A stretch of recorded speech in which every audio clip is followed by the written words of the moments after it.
in Massachusetts, where the state Republican Party has frankly seemed a little flummoxed about what to do with all the Ron Paul supporters who took over the Massachusetts delegation to the National Republican Convention. I mean, yeah, Massachusetts may be Mitt Romney's home state, but the Ron Paul folks took that delegation over just as easily as they took it over in Minnesota and Nevada and Iowa and all the other places they have done that this year.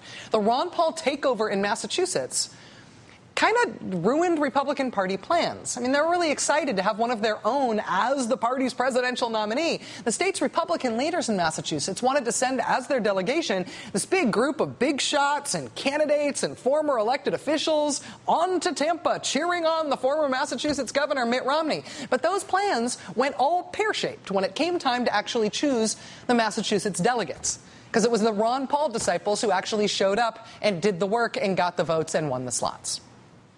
So what's the Massachusetts Republican Party to do? How can they replace these Ron Paul revolution no-goodniks with real Republicans? 2 words: loyalty oaths. For the first time ever, the Massachusetts State Republican Party distributed affidavits to their own convention delegates demanding that they swear under penalty of perjury that they would support Mitt Romney's presidential nomination. Take that, Ron Paul supporters! Sure enough, the tactic worked. Some of these delegates were so horrified at what the state party was asking them to do that they said no.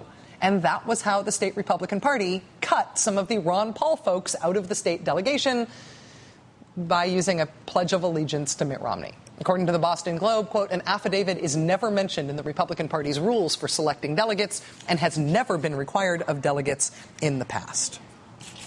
But no time like the present, right? Yes, you young people who decided to get engaged in public affairs for the first time, you may have gone through the legitimate process and worked hard and got the votes and earned a slot on your state's convention delegation, but you weren't what the party had in mind. So, loyalty oath. Pledge allegiance to the dear leader or get out of the way for those who will. It's inspiring, right?